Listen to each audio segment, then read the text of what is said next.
G'day guys, welcome back to another video. You're watching Flashlight Crazy. Today I'm reviewing the Yellowday Energy Wreck-It Light. Let's check it out.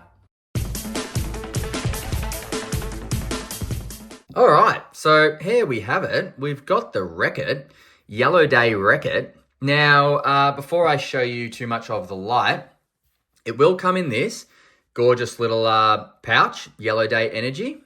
There it says there. And it'll come with a certificate of authenticity. There's actually a lot of really good information on this certificate. So we've got the driver, H17FX, the emitter, Samsung, LH351D, I believe that is, in 5000K. The lens is quartz, slide type, Sabre. So I think that might be that bit there. And then it's the second run. And then the material, what's that? So we got brass, then P, don't know what P is, then ZR, maybe that's zirconium somewhere, and then brass again. So don't know what they're entirely talking about. And Yellowday Energy. And here, the Wreck-It Light, Sabre Edition. Woohoo! All right. So let's just take a look at it. And now I am well aware, I'll just give you some zoom. Now, I'm well aware that this is pretty dirty. However, it is a lot cleaner than what it was when I bought it, because I bought this off the secondary market, bought it from a friend of mine who I've actually bought several customs before. He's just been an absolute gentleman to deal with. And I really wanted a light with the boom reflector, which is this. So there it is there. What a beautiful looking reflector. Like legit, this thing gives off one of the best beam profiles I've ever seen. So what I did though to clean it up, just for anyone's information, is I got a bowl, I squeezed some lemon juice in it, chucked some bicarb soda in it, mixed it up, and just got a chucks and just wiped it off, just scrubbed it, took it all apart and just scrubbed the heck out of it.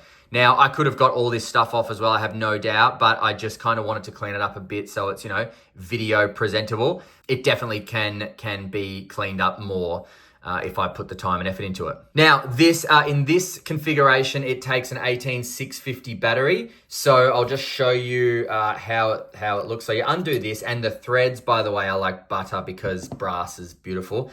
Now, it does take an 18650 flat top. So find yourself a flat top and putting this on. Now, it's got a forward clicky switch, meaning that it operates momentary, and then when you click it on, you can't do anything with it unless you click it off and then back on. So forward clicky switch. There is the switch boot there, or the switch cover. You got an O-ring down around there, if you can see that. And the head is nice and large. The body is tapered in a little bit more. And then you've got this, which I believe is the Sabre style cover at the back here. Looks really, really cool and really nice in the hand as well. It is a heavy light.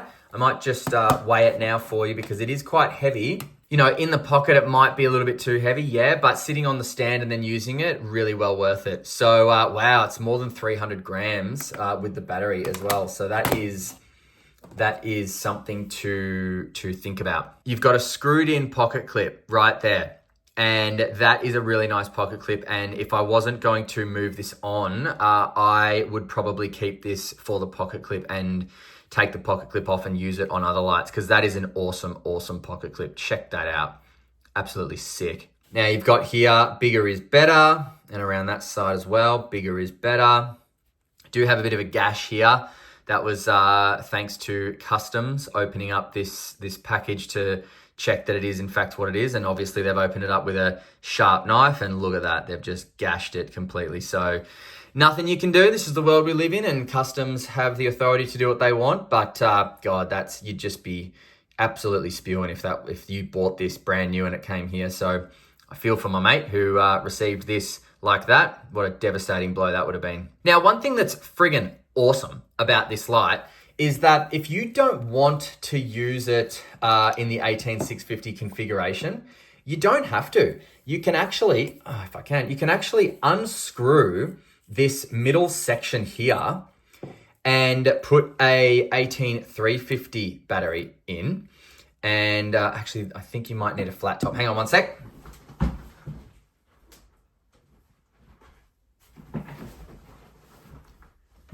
So here is a flat top vape cell. Yeah, I think that's a better size. And close that over there. And not only have you just kind of probably halved, or maybe not quite halved. Actually, yeah, including the battery, you've probably halved the weight. You've definitely halved the size. And look at that. It's now just become a much more pocketable light that, still works bloody beautifully. And, if you wanted to carry this is a lot more user-friendly to carry than the 18650. And let's see if this is over 300 grams as well, including the 18350 battery. It still feels pretty solid, but let's see. No, look at that, 229.84 grams. About 230 grams is this in the 18350 configuration. And, what do you think? I think that it's a lot more user-friendly, isn't it, in this configuration? Now, as we saw before, this has got the H17FX, I think it's called, driver. So right now it is programmed to moonlight, low, medium, high. And I believe it's got memory as well. So if I turn it off and then wait a sec, turn it back on, got memory. Now, just while this is on, this is why I love the boom driver so much, because look at the size of that hotspot in comparison to the rest of the spill. This has one of the best mixed beam profiles that a light can offer. Look at that, absolutely gorgeous. And I'm gonna obviously show you in the night shots as well, but this thing, did I say boom driver again? Damn it. The boom reflector. I don't know why. I filmed this in a big custom light review, a custom light comparison the other day, and I think I kept saying boom driver, and I don't know why I just wants to roll off the tongue boom driver instead of boom reflector, but it's a reflector we're talking about. So if I accidentally say boom driver again, please disregard it. I'm talking about this beautiful, beautiful reflector in here that offers such a fantastic spill and mixed beam profile. It is just phenomenal. I mean, look at that. It's not orange peel. It's not smooth. It's boom. So this is really, really a cool light. Now, being brass as well, I think this is on the highest output. Yep, so let's just go back to the highest output. Being brass, it's going to be quite conductive with heat, meaning that the heat's not going to just accumulate and rest in the head, which is nice because that means the heat's going to be evenly distributed so that it probably won't get too hot, because instead of all the heat being at the head, it'll get warm here, it'll get warm here, it'll be spread out, which means it's going to be just more easily to hold. So I've got this on the turbo output, and as you can see, it tail stands, and it's not overheating at all. So one thing I'm really, happy about custom lights with is that they don't seem to be lumen greedy. They don't advertise their lights to say, 4,000 lumens, for 30 seconds. They can sustain their outputs, and their outputs are not too much, whereby they need to, ramp down too quickly. Now, a lot of custom lights have your thermal regulation, so they can ramp down, and that's not a problem. I'll just put the 18650 back on. But the thing is that these custom lights are made by people who design them to be used. So they are designed as user lights.